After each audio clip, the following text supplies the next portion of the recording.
Hello friend, I am Deepak Kumar, NET JRF and get qualified. हमारा target है NET का exam June 2024। और आज हम बात करने वाले हैं सम इम्पोर्टेंट केमिकल स्ट्रक्चर की। क्योंकि बहुत सी बार नेट के एग्ज़ाम में ऐसा होता है कि वो आपको कोई भी किसी भी केमिकल कंपाउंड की स्ट्रक्चर से रिलेटेड कुछ भी बात पूछ सकता है। तो अगर इन केमिकल स्ट्रक्चर की नॉलेज हमें है तो हम उन क्वेश्चन को इजी करके आ सकते हैं। तो सबसे पहले हम बात करते हैं अमीनो एसिड की। अमीनो एसिड में हमें पता है कि जो अमीनो ग्रुप होता है एंड जो कार्बोक्सिल ग्रुप होता है वे दोनों क्या होते हैं, अल्फा कार्बन से जाके अटैच होते हैं।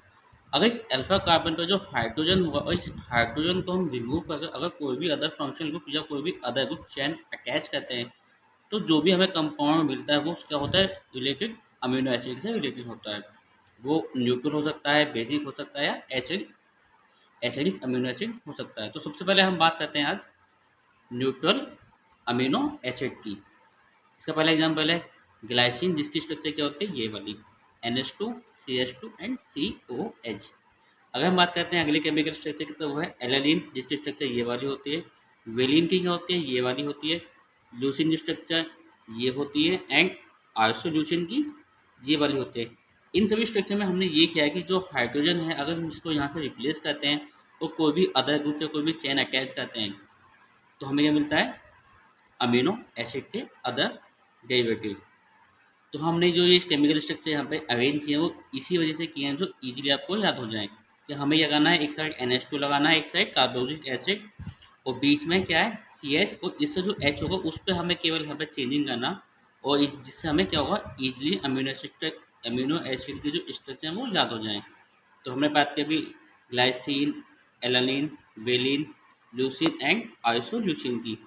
आगे देखते हैं हम इसकी अदर स्ट्रक्चर की।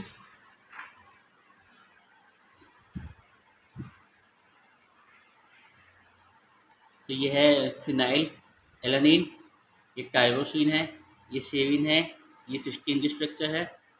और ये है सिस्टीन, ये यानी कि इसमें क्या है, दोनों दो सिस्टीन होती हैं आपस में अटैच होते हैं इस टाइप से। ये थायोनिन की स्ट्रक्चर ये वाली स्ट्रक्चर है। मेथियोनिन की ये वाली स्ट्रक्चर होती है। ट्रिप्टोफैन की स्ट्रक्चर ये वाली होती है।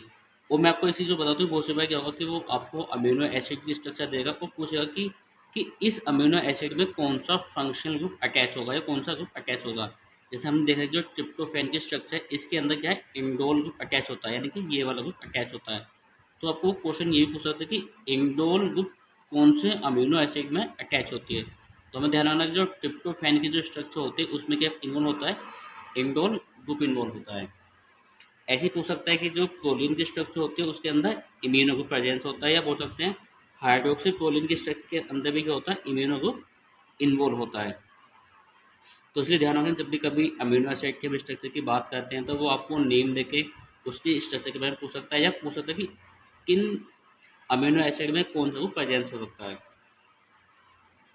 तो ध्यान रखें कि जब भी कभी आप अमीनो एसिड के स्ट्रक्चर को याद करो तो उनमें कौन कौन सा फंक्शन ग्रुप अटैच है। तो अभी हमने की बात जो न्यूट्रल अमीनो एसिड थे, अब बात करते हैं जो एसिडिक अमीनो एसिड है। इसके दो ही एग्जांपल हैं, एक है एस्पार्टिक एसिड और एक है ग्लूटामिक एसिड। अगर हम बात करते हैं बेसिक अमीनो एसिड की तो ये है पहला लाइसिन, दूसरा है अर्जिनिन। अर्जिनिन के अंदर जो है ग्वानाइडीन जो ग्रुप होता है, यानी कि जो ग्वानाइडीन फंक्शनल ग्रुप होगा, यानी कि यहाँ पर ये अटैच हो सकता है।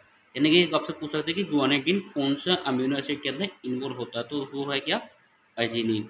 ऐसे आपसे पूछ सकता है कि जो इम्यूनोडाजोल ग्रुप जो होता है वो कौन से अमीनो एसिड के अंदर इन्वॉल्व होता है, तो जो हिस्टीडीन होता है उसके अंदर इम्यूनोडाजोल ग्रुप प्रेजेंस होगा।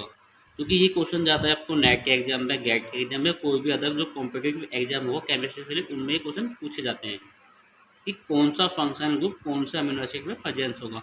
तो इम्यूनोडाजोल होता है हिस्टीडीन के अंदर, गुआनिडीन होता है किसके अंदर, अर्जिनिन के अंदर।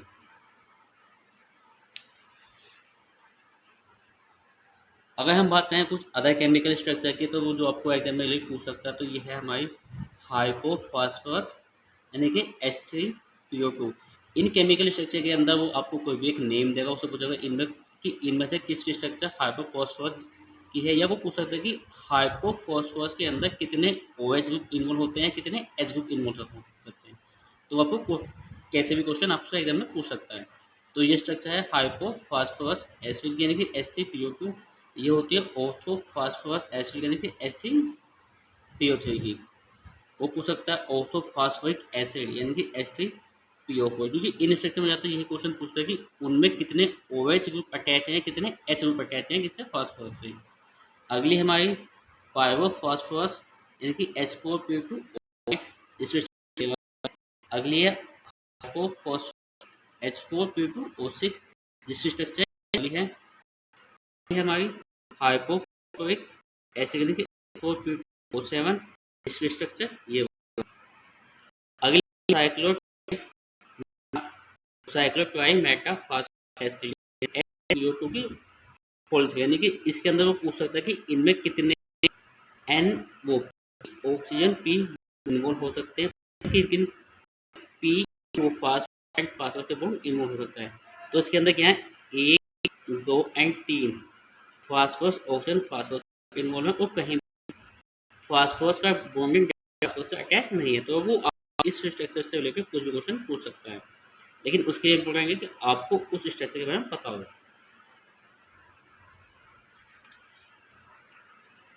अगली स्ट्रक्चर है P4O6 की, जिसकी स्ट्रक्चर ये वाली है। अगली है P4O10 की स्ट्रक्चर ये वाली है। अगली है P2O6 की स्ट्रक्चर ये है। P3O3 की वो O9 की स्ट्रक्चर ये वाली है। ऐसी P4O12 की स्ट्रक्चर ये वाली है। ये बोल सकते हैं कि ये क्या है, हमारे फास्फोरस ऑक्साइड की रिएक्शन, जिसमें अलग अलग ऑक्सीजन नंबर प्रेजेंट है, यानी कि P4O6 P4O10 P2O6 P3O9 P4O12। अगली स्ट्रक्चर है हमारी टेट्रा फास्फोरस ट्राई सल्फाइड यानी कि P4, टेट्रा से 4 P4 और ट्राई यानी कि S3, जिसकी स्ट्रक्चर ये वाली है। क्योंकि ये स्ट्रक्चर भी आपसे नेक्स्ट एग्जाम पूछ सकता है, या पूछ सकता है कि इनमें से कितने फास्फोरस सल्फर फास्फोरस के बॉन्ड इन्वॉल्व होते हैं, या फास्फोरस की बॉन्डिंग फास्फोरस में अटैच हो सकते हो। किसी टाइप से आपसे वो क्वेश्चन पूछ सकता है। बस आपको उसकी स्ट्रक्चर पता हो तो आप उससे रिलेटेड जो भी क्वेश्चन पूछेगा एग्जाम में आप करके आ सकते हो। तो P4S3 की स्ट्रक्चर ये वाली है, P4S5 की स्ट्रक्चर ये वाली है, एंड P4S7 की स्ट्रक्चर ये वाली है, एंड P4S10 की स्ट्रक्चर ये वाली है। आगे बात करते हैं अदर रिएक्शन की, वो केमिकल स्ट्रक्चर। तो आगे हो सकता है, आपसे पूछ सकता है कि हाई पायरोफॉस्फोरस एसिड यानी कि H2H2 O5 की स्ट्रक्चर ये वाली है। डायथायोरस एसिड यानी कि H2H2O4 की स्ट्रक्चर ये वाली है, एंड थायोसल्फ्यूरिक एसिड की स्ट्रक्चर यानी कि H2H2O3 की स्ट्रक्चर ये वाली। यहाँ पे ये क्या है, H है ना कि ऑक्सीजन।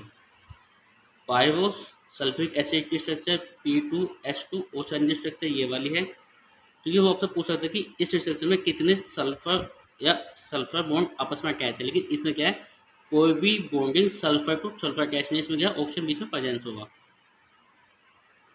आगे है डाइथायोनिक एसिड, जिसमें H2H2O6 है, जिसकी स्ट्रक्चर ये वाली है। आगे हमारा पर ओजो मोनोसल्फ्यूरिक एसिड से बोलते हैं कैरो एसिड, यानी कि इसमें क्या है H2SO5, जिसमें क्या है एक पेरोक्साइड एसिड प्रेजेंट होंगे, जिसमें ऑक्सीजन सिंगल बॉन्ड ऑक्सीजन आपस में अटैच होते हैं, उसे बोलते हैं पेरोक्साइड। तो यानी क्या है, ये क्या है, पेरोक्साइड, इसे बोलते हैं कैरो एसिड, जिसमें H2SO5 इन्वॉल्व होते हैं। आगे हमारे पास और ओजो डाइसल्फ्यूरिक एसिड से बोलते हैं मार्शल एसिड। इसमें भी क्या होता है, एसिड प्रेजेंस होता है, इसमें ऑक्सीजन सिंगल बॉन्ड ऑक्सीजन आपस में अटैच है, तो इसका होता है H2H2O8। आगे हम बात करते हैं बोरोन ट्राइनाइट्राइड की स्ट्रक्चर। तो इसकी जो स्ट्रक्चर वो लाइक ग्रेफाइट जैसी होती है, कि लाइक ये क्या है, हमारे पास BN की स्ट्रक्चर की बोरोन नाइट्राइड की स्ट्रक्चर, और ये स्ट्रक्चर होती है क्या, लाइक ग्रेफाइट जैसी। अगर हम बात करें बोरोजीन यानी कि B3N3 एसिड, इसे बोलते हैं हम इनऑर्गेनिक बेंजीन। स्ट्रक्चर होती है लाइक बेंजीन जैसी। इसके अंदर जो B होता है उसका होता है एसिडिक नेचर, और जो N होता है उसका होता है बेसिक नेचर। अगर हम बात करते हैं Fe2CO की होने की, तो स्ट्रक्चर होती है ये वाली, क्योंकि इस स्ट्रक्चर में आपसे पूछ सकता है कि कितने कार्बन मोनोऑक्साइड ब्रिजिंग में इन्वॉल्व होते हैं। तो इसमें 3 CO क्या होते हैं, ब्रिजिंग में इन्वॉल्व होते हैं। तो आज हमने बात की कुछ केमिकल स्ट्रक्चर की, जो आपसे नेक्स्ट एग्जाम में पूछ सकते हैं, यानी कि या वो पूछ सकता है कि कोई भी आपको एक केमिकल स्ट्रक्चर का नाम देगा और पूछेगा इसमें कौन सा ग्रुप इन्वॉल्व है, कौन सा फंक्शनल ग्रुप इन्वॉल्व है, कितने चेन लेंथ में कार्बन इन्वॉल्व है, कुछ टॉपिक पूछ सकता है। लेकिन अगर आपको ये स्ट्रक्चर याद हो तो आप इनसे रिलेटेड जो भी कोई क्वेश्चन होगा उनको करके आ सकते हैं। Thank you so much.